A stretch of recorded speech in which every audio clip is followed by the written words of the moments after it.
Hello, good evening everybody. Thanks for the applaud, you haven't heard it yet, so... Right, welcome to my talk on API Antipatterns and how not to fuck up your API. How many people here know about REST? Put your hands up. Oh shit. Alright, if you could just save the heckling until the end, appreciate that. A couple of subtitles, tips on great ways to piss off your customers and users. I'm going to teach most of you to suck eggs, it would seem, tonight, or we're just going to have a laugh at some other people's expense. So, hello, I am Mike Pierce. This is my avatar. You'll see it splattered liberally across many social networks. You can usually find me at Mike Pierce or Mikey Pierce or MikePierce.net, but usually Mike Pierce. I work for Affiliate Window, which is an affiliate marketing company. I've only been there 2 days, so don't ask me any questions about it, because I couldn't really tell you anything. So anyway, my contact details will be at the end if you're still awake or you can still hear. Firstly, though, an apology. This presentation is ill-written, probably badly researched, and it's definitely totally unrehearsed. I only had a couple of weeks' notice, and most of that was taken up with things like working, eating and high maintenance children. Plus I went to Sonosphere, ate too much, drank too much, and for 4 days everything I ever knew about REST fell out of my head. Monday arrived, then Tuesday, and I still hadn't done it. So along with starting a new job, I spent the last 48 hours glued to Keynote. Anyway, let's get on with it.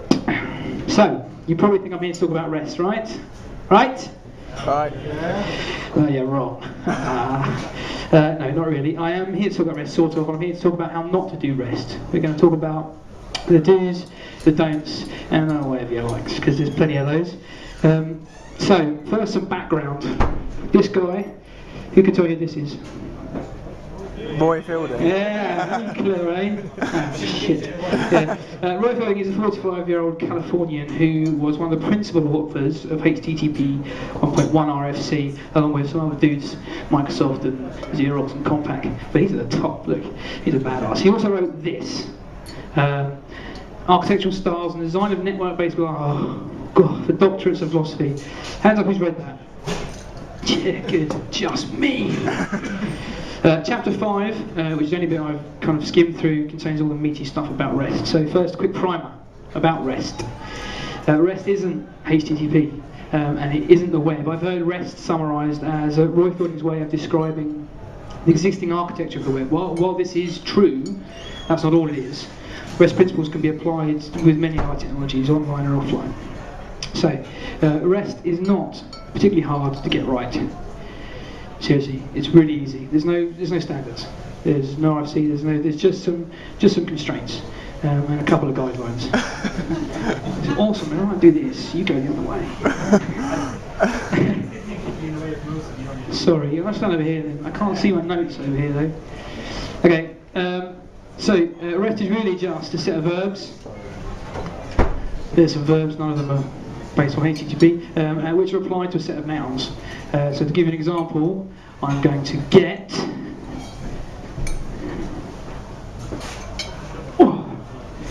which is a verb, my pint, which is a noun. Yay! Right, so on to the main event, antipatterns. So the first antipattern, the first antipattern, the one that really gets my goat, is overuse of get and post, or get and post tunneling, some people call it. It's probably one of the most obvious yet most abused patterns in a RESTful architecture, using get and post for everything. As I mentioned earlier, REST is about applying verbs to nouns, and the nouns HTTP has are few, granted, there's not many, but they're still distinct enough to each have their own unique job. So how about a little game? Who can name me some HTTP nouns? Put.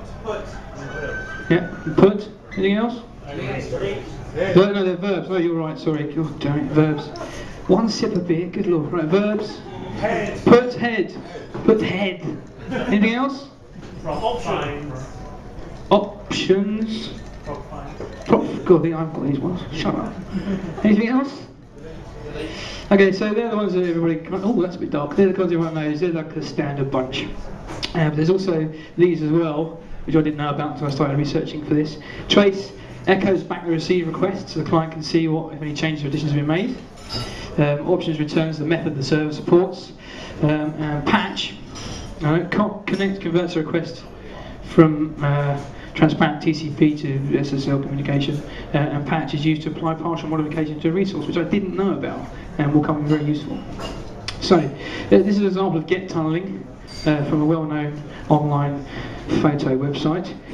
It's clear enough what it's doing, and it's even got REST in the URI, but it's not particularly RESTful because it's adding people. With a get, which is not great. So this is a much better way of doing it. So you'd use put with your collection, and you'd put the entire document there. Many people are a little confused between put and post. Hands up if you're one of those people. There's at least 2 of you in here. Right. Okay, so it's often a question you ask yourself. It's not always clear cut. Generally, you'll use a put when you're saving a document at a certain location or in a collection. Oh wait, hold on. They're all order. Yeah, so I'm going to put Mike Pierce at the users, I'm going to put Google at the links, I'm going to put this article somewhere. When you're putting, you always put the entire document. Even if you're doing an update with a put, you'd still put the entire document. And post, if you want the application to decide what you want to do with your request. So if you put if you're putting something somewhere, you're deciding where it goes. If you're posting something somewhere, you're letting the server or the application decide where it goes. Which is what that says. It's not clear cut though, so use your best judgment. Just remember that when you put a document location, it already exists that you should put the entire thing there. This is one of the constraints. You don't have to, obviously, but it's just one of the constraints. Okay.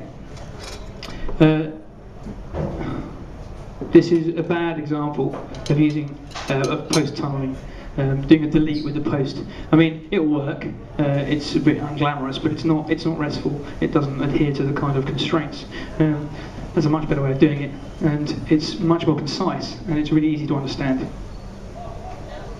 So, the next thing, and this is a real beef of mine, is something that's caught me out as a consumer of a couple of APIs. My colleague here, Tom, will tell you about this. Who recognises this?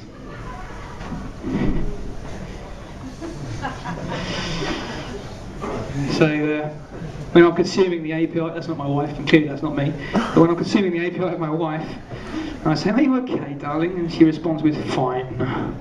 Which in my head is a 200 okay, you know? I'm just a consumer of my wife's API. What it really means is this. Alright, you filthy bastard. This is from my wife's point of view. She needs to be a little bit better with response codes. So, this is a bit better. You'll enjoy this one, I spent ages on this one. Is it 207? What? No. What's that? Payment required. What are you saying about my wife? Good Lord, you and me afterwards, son. There we go. It's an exciting one.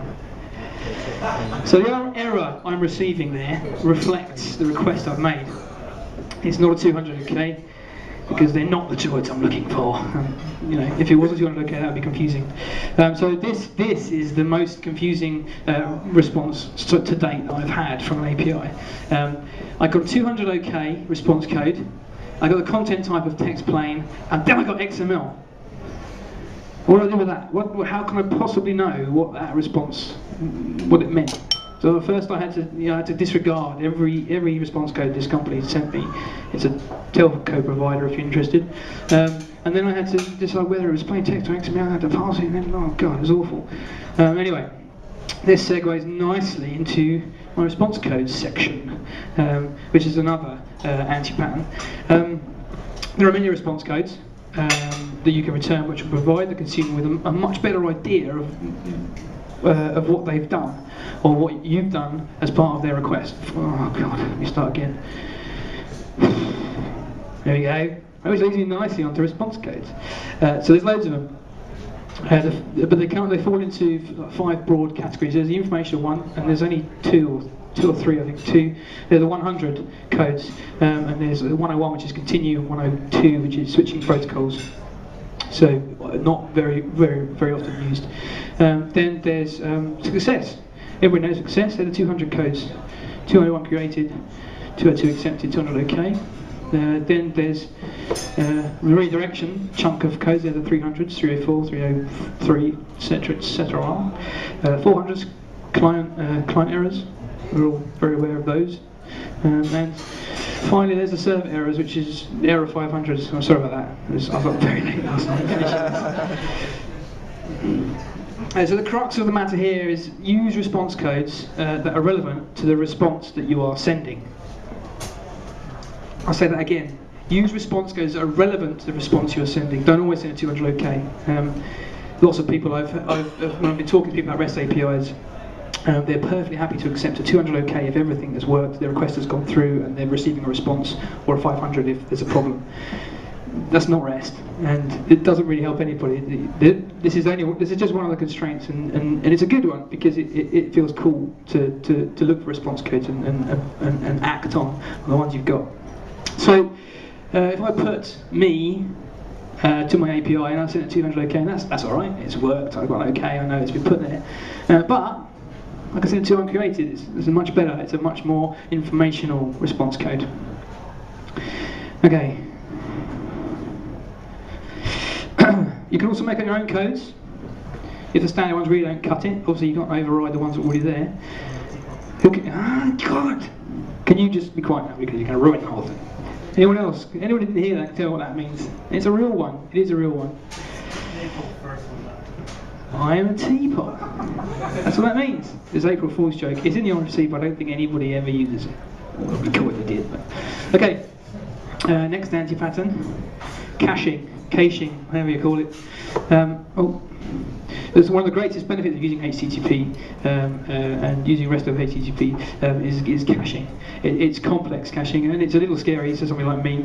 But you should use it when you can. You should encourage your clients to make use of what are they supposed to be? E-tags. Who can tell me what an E-tag is? Anyone knows what an E-tag is? Yep. I'm not inviting you or you ever again.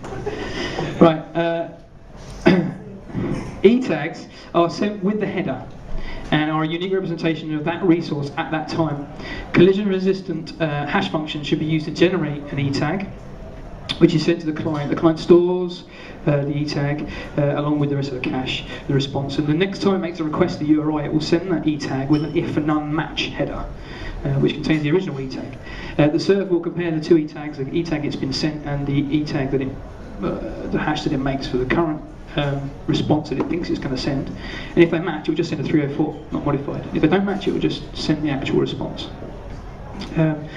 There's more about caching, there's loads about caching we can talk about, but it's a fairly big subject and not one that I'm usually comfortable with. But come and talk to me afterwards if you want to know a bit more about caching and RESTful APIs. The only other thing you can do actually while I'm here is when you send your response, you send like an expiry date or expiry time with the response. You can say this response only lasts for 600 seconds, and after that it will need to be refreshed. But then you're relying on your client then to adhere to that particular timeout. So cookies, God, that's really awful, isn't it? I might brighter picture next time. Cookies are delicious, right? Who thinks cookies are delicious? Yeah, no, they're not. Stop using them for your REST API. If you have to, don't use them unless you really have to, and certainly don't ever put any kind of state in them, especially if you're using a kind of a balanced front end, which you should be, especially if you're expecting a lot of traffic to your API. Don't authenticate with them either. I've seen people authenticating with cookies. You've got HTTP auth that's built into the protocol. Use that instead. And you can also use cookies to store API tokens and that kind of stuff. Although I have no idea how local storage with HTML5 is going to affect RESTful APIs. It's not something I've looked at yet, so don't ask me about that. Okay, hypermedia. What is it? Anyone tell me what that is? Hypermedia is the sequel to hypertext. It includes audio, images, text, and links. It doesn't really fit. I don't really know why he called it hypermedia. But it's hypermedia as the engine of application state, or HOS. You should be able to access your API from a single URI, any URI, put user might pierce, and then from there be able to make your way through the entire rest of the API. by just knowing that one URI. If you forget this, you're not taking advantage of one of the core concepts of REST, which is hypermedia, which is linking the fuck out of everything. Your API is now self-documenting if it's linked, because when, for example, if I do a get to users Mike Pierce, the API should return user information about me, everything about me, my height, weight, date of birth, whatever the API is going to return. But it also return links to other URIs on information about how to interact with me, how to delete me, how to update me, and that kind of stuff. And links to other connections that I might have something to do with, such as the links that I've gathered or the photos that I've uploaded or the people I'm friends with. It should the response for get Mike Pierce should contain all of that. If you whether use it or not is entirely up to you, but you should use it. God, there's so many notes on this that I've got to scroll down, which I can't do with one mouse. God. That's okay, that's one way of doing it. The other way of doing HATORs, hypermedia as the engine of application state, is to have one kind of index or one kind of lookup for your entire API, which some people put on the endpoint. So you put it on api.yourdomain.com/. If somebody made a call to that, it would return a response which listed everything in the description of each kind of URI or each function of your API. It's a bit like a WSDL, but much cooler. So onto the grey areas. There are grey areas in any kind of thing that doesn't have any standards, clearly. And the lack of standards for RFC or REST means that there's often areas of discipline which for some offer the opportunity for a little bit of wiggle room, which is always good. We always like a bit of wiggle room. The first of these, which you will see debated frequently on Stack Overflow, and there's some pretty good conversations about it, is versioning. So that's with any kind of software as a service or any kind of API kind of stuff. It's going to change over time. You're going to have new requirements coming in. You might not get it right first time. You should really try and get it right first time though, because your URIs are the most important part of your application. They're the most important. They are the contract with your customer. They are going to hopefully not going to change. So you really try and have to get those right first time. However, there might be times when you absolutely have to change the way something works. For example, your initial design decision to make the URIs human readable means you might have made a request like this, okay, and you've decided that you don't want to do that anymore. It's getting a bit, people are putting spaces in and all sorts of stuff, and it's not quite as accurate as you thought it was going to be. So you thought you're better off requesting from the user ID, like that. Not quite as human readable, but it's for computers to consume, so we don't care. The margin for error is less. However, now all your consumers and clients are unable to query for both. If you just make that change, you'd have a lot of irate customers, you'd have a lot of irate consumers. And you can program your API to look for strings as well as integers, but it's going to get messy quickly. So the best bet is to version. And there's a couple of methods of versioning, but you need to decide which is best for you, which from a business point of view and from a pain in the arse of reprogramming everything point of view. The first method is like that, just version on the URL. That's probably the most popular thing to do. Then there's not versioning the primary URI. So you change the main URI all the time, and then you just provide a legacy URI for everybody. Or you just don't bother, you just change it. You give all your clients, your consumers a sunset period. You say, in 3 months' time, that's not going to work anymore, so you've got to change that. But that's definitely going to be a business decision. Your business owners might not be interested in doing that. So, another grey area. Well, this one really only has two choices, so it's kind of dark grey. How does your client request a particular document type? Your two choices is either on the URL, like so, you put a dot extension on the end, or add accept headers.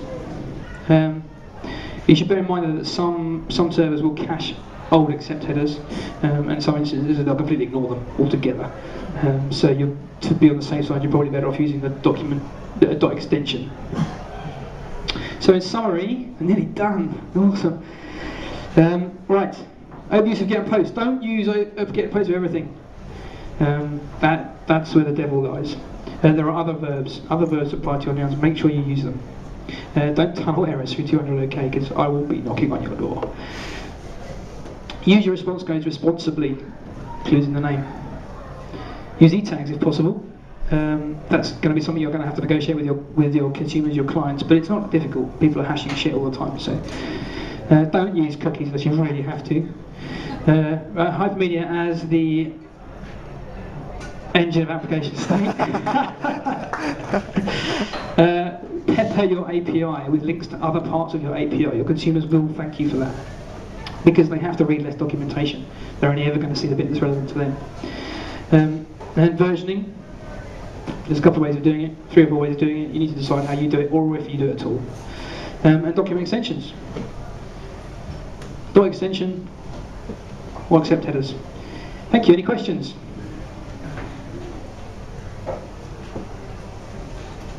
None at all. Yes, sir. So you're talking about using basic authentication? Yes. So would you do a whole kind of ACL behind the scenes that have all the logic for a party permission just by that? I have done. That's a massive pain in the arse. But you can, for accessing, you could do this. There's various ways of doing it. You could write your own ACL, you can write your own RESTful ACL, you could plug everything into LDAP. But what I was really referring to was just the kind of challenge response you get. So the API has a hard-coded username and password, and that's what the user provides. But yes, if you're going to be something like Flickr with API keys and that kind of stuff, and you're going to want to provide all your consumers with different credentials, so it's a bit more complicated than just use basic auth. You're right. Does that answer your question? Good. Any other questions? Oh. No? Thank you very much. Apologies for the quality at the end. It was getting very late when I finished it. So come talk to me afterwards if you want to know anything else. But that was pretty much everything I know about it. But feel free to come up anyway if you want. If you didn't understand anything or want me to go over anything. All right. Thanks very much.